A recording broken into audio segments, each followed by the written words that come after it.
Picture this. One room, 12 witnesses, a 230-pound karate instructor flat on his back, staring at the ceiling, unable to explain what just happened to him, and standing over him, completely still, completely calm. A man who weighs 135 pounds soaking wet. One finger. That's all it took. One finger extended. One moment of contact. And a man built like a freight train was airborne. Not from strength. Not from speed. From something nobody in that room had words for. This is that story. Los Angeles, California. Chinatown District. March 14th, 1967. A Tuesday evening, just past 8 o'clock. The kind of night where the city hums low and orange, neon signs bleeding into wet pavement, the smell of restaurant smoke drifting through narrow streets, the distant sound of traffic on the freeway mixing with laughter from somewhere you can't see. The building was unremarkable from the outside, a two-story brick structure above a dry goods store, accessible by a staircase so narrow two people couldn't pass each other on it. No sign on the door, no advertisement. You had to know someone to know it existed. Inside, the studio stretched perhaps 40 feet across. Hardwood floors worn smooth by years of footwork. Mirrors along the east wall. A heavy bag suspended from a ceiling beam, still swaying slightly from whoever had last hit it. The air carried the particular smell of a serious training space. Liniment oil, leather, and the clean, sharp scent of exertion. 12 people were present that night. 7 were Bruce Lee's private students. A mix of film industry people, 1 police officer, 2 who had come directly from other martial arts schools. The remaining 4 were guests, visitors, men who had come not to learn, but to assess. And then there was the man who had challenged Bruce Lee. His name was William Garrett. He was 34 years old, 6 feet 2 inches tall, 230 pounds of genuine, documented power. Not gymnasium vanity, but the dense, functional muscle of a man who had been training martial arts since he was 16 years old. 18 years of Shotokan karate. He held a third-degree black belt issued by the Japan Karate Association and had trained directly under instructors who had studied under Gichin Funakoshi himself. He had competed in 13 amateur tournaments and won 11. His strongest technique, a forward lunge punch, the Oyazuki, had been measured generating force equivalent to 1,400 pounds per square inch at point of impact. He was, by every credible measure, a serious martial artist. He had come to Los Angeles from Phoenix 3 days earlier. The visit was partly professional. He was considering opening a second dojo in Southern California. But if he was being honest with himself, the real reason was the name that kept appearing in conversations he was having with other instructors. Bruce Lee. The name landed with a specific weight in those conversations, the weight of something that had not been categorized yet. Some people said he was brilliant. Some said he was a fraud, a Hong Kong actor who had gotten too good at performing martial arts to remember it was performance. Some said he was dangerous in a way that had nothing to do with strength. William Garrett wanted to know which version was true. He had arranged the visit through a mutual contact, a film producer named Harris, who trained at Bruce's school twice a week. He had presented himself as a respectful visitor, someone interested in exchanging knowledge between styles, all of which was true, and he had brought with him a quiet but unmistakable energy, the energy of a man who had never walked into a room believing someone else was better than him and who was not prepared to start tonight. Bruce Lee was not the first person you noticed when you entered the studio. He was standing near the back wall when Garrett arrived, speaking quietly to 2 of his students. He was wearing dark training trousers and a plain gray t-shirt. No uniform, no insignia, nothing that announced him as the person who owned the school. He was 26 years old, 5 feet 7 inches, 135 pounds. He turned when Garrett entered, not with the showy awareness of someone who wanted to be seen turning, but with the natural, unhurried reorientation of someone who had simply noted a new presence in the room and chosen to acknowledge it. He crossed the floor to greet Garrett with a handshake. The handshake was firm, direct, unremarkable. The students who had been training with Bruce for more than 6 months noticed something, though. A subtle reorganization of his stillness. The way his weight settled differently when Garrett walked in. Not defensive, not aggressive. Like a musician who hears an unfamiliar chord and becomes very quiet, very internally focused. very interested. One of those students, a man named Richard Bastillo, who would later become one of the most respected martial arts instructors in California, would describe it this way. Years later, Bruce had a way of reading a room that was unlike anything I've seen before or since. He didn't stare at you. He didn't perform assessment. He just became more present. And when Garrett walked in, Bruce became the most present I'd ever seen him. Garrett noticed the hands. He would mention this afterward, more than once. Bruce Lee's hands. The knuckles were scarred. Not the decorative calluses of someone who broke boards for demonstrations, but the layered, irregularly healed scar tissue of someone who had been hitting real surfaces, hardwood, iron, packed sand for years. And despite that, the hands were held loosely at his sides, fingers slightly open. Not a fighter's coil. Something more relaxed than that, and somehow more dangerous. Bruce Lee never speaks first in confrontations. He responds. He absorbs. He demonstrates. That night, Garrett spoke first. The conversation was respectful on the surface. Garrett introduced himself. Bruce thanked him for visiting. They exchanged the standard vocabulary of martial artists meeting for the first time. Which styles? How long? Who had they trained with? Then Garrett said it. He said it with a smile, in a tone that was polished enough to pass as collegial, but carried an edge anyone in the room could feel. I've heard you teach that any technique can work against any style, that you've moved beyond traditional systems entirely. He paused. I find that hard to accept. Shotokan has a 300-year lineage. What you're describing, this Jiu-Jitsu, this no style, it strikes me as something more theoretical than practical, something that works on willing students. The room adjusted. 3 of Bruce's students stopped what they were doing. Bruce looked at Garrett for a moment without speaking. Then he said quietly, "What would you like to see?" Garrett smiled. He had expected an argument. He had prepared for a debate. He had not expected the question to be turned back toward him, simply, without ego. "I'd like to see it work against someone who isn't cooperating," he said. "Against a real technique, delivered with real intent." Bruce nodded once. "All right." Garrett's training partner, a younger man, also in street clothes, stepped forward, expecting to be involved. Bruce shook his head slightly. "You," he said to Garrett. "Come." The 12 people in the room formed a loose perimeter. Harris, the film producer, would later describe the quality of silence in the room at that moment as the kind you feel before something large falls. Garrett stepped forward. His confidence was intact.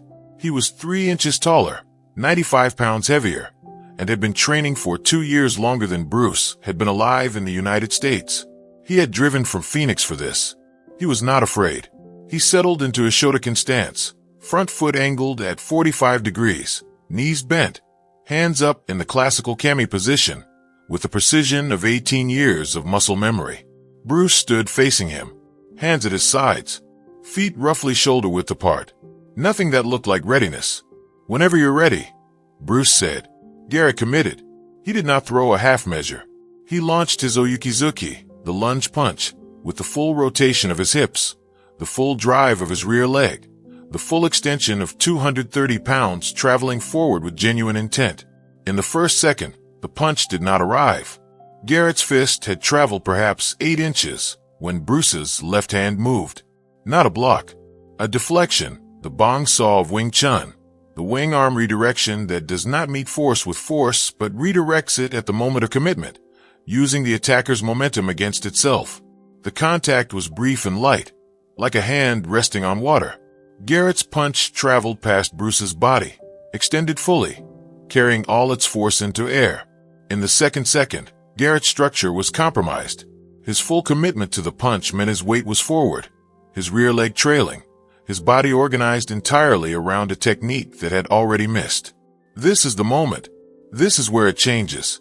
Bruce's right index finger was already extended. What happened next would be described differently by every person in the room. Some said it looked like a strike. Some said it looked like a push. The police officer, a man named Thomas Kelly who had spent 6 years in law enforcement and had seen his share of violence, would say only that it was the most efficient thing he had ever witnessed. One point of contact, one extended finger, placed precisely at the center of Garrett's sternum at the exact moment his weight was fully committed and unrecoverable. The force was not large. That was the part nobody could explain. The effect was total. Garrett's feet left the floor. Not dramatically, not in the cinematic way you might imagine, but unmistakably. His heels cleared the hardwood by perhaps 2 inches as his entire body, all 230 pounds of it, was redirected backward. His own momentum used against him with a precision so complete that the intervention required almost no strength at all. He traveled approximately 5 feet before he landed. His back hit the floor with a sound that traveled through the room like a statement. The arena held its breath for 3 full seconds. Nobody moved. Nobody spoke. Garrett lay on his back staring at the ceiling with the particular expression of a man whose internal model of the world has just been revised without his consent. This is what had happened, explained as simply as possible. Bruce had done nothing except apply a single point of contact at the precise moment when Garrett's own force had left him with no stable base. The finger carried almost no independent power. It did not need to. Garrett had supplied everything necessary. Bruce had only redirected it. That is not a trick. That is physics. That is the centerline theory of Wing Chun married to the stop-hit philosophy of Jeet Kune Do, applied in a single motion so economical it was nearly invisible. Bruce stepped back. He always chooses not to continue past the necessary point. 12 witnesses. 1 technique. 0 seconds of warning. Garrett lay still for a moment. Then he sat up. His expression had passed through shock and arrived somewhere quieter. Somewhere that looked, to the people watching, like the beginning of understanding. Bruce crossed to him and extended his hand. Garrett took it. Bruce helped him to his feet, and they stood facing each other in the center of the studio. No one else spoke. Garrett looked at his own hands, then at Bruce. "How much force did you use?" he asked. "Less than 1 pound," Bruce said. It was not a boast. It was an answer. Garrett was quiet for a moment. Then, "That shouldn't be possible." "It's only impossible if you think fighting is about strength against strength," Bruce said. "You brought the force. I only chose where to put it." Garrett looked at him. The calculation behind his eyes was visible to everyone in the room. 18 years of training being reassembled around a new understanding. "That's not karate," he said. "Not as a criticism, as a recognition." "No," Bruce said. "It's not any style. Style is a fence. It keeps you inside something, but your opponent is outside the fence. If you fight the fence, you lose." Garrett was quiet for a long time. Then he said the thing that the people in that room would quote for years afterward. He said it simply, without performance. "I drove 400 miles to prove you wrong. I should have driven 400 miles to ask you to teach me." Bruce looked at him for a moment. A small expression, not quite a smile, but adjacent to one. "The drive is the same length either way," he said. "The destination is different." They shook hands. A real handshake, not the formality of greeting, but the weight of 2 men who had tested each other and come out the other side with mutual respect intact. Years later, William Garrett opened his second dojo, not in Los Angeles, but in Scottsdale. He taught Shotokan. He always taught Shotokan. He never abandoned the system that had given him 18 years of foundation. But something had changed in how he taught it. His students noticed that he spoke about style differently than other instructors. He spoke about it as a beginning, not an answer. He told them that the purpose of a system was to develop you to the point where you could transcend the system, that the kata were a map, not the territory, that the moment you confused the map for the territory, you stopped growing. When they asked where that idea came from, he told them about a Tuesday night in Los Angeles in March of 1967, about a man who weighed 135 pounds and sent him airborne with 1 finger, about the drive home from Chinatown, 4 hours on empty roads, thinking about what force really was and where it really lived. His students told their students. The lesson traveled forward in time the way lessons do, changed in the details, consistent in the principle. 1 finger, 1 moment, 1 man who understood something about the nature of force that took another man 400 miles and 5 feet of air time to begin to comprehend. The 12 witnesses in that room saw something that night that none of them had language for at the time. They saw what happens when understanding replaces strength as the primary weapon. They saw a 135-pound man decline to fight a 230-pound man's fight, and instead invite him into a different fight entirely. One where size was irrelevant, where training history was irrelevant, where the only thing that mattered was clarity.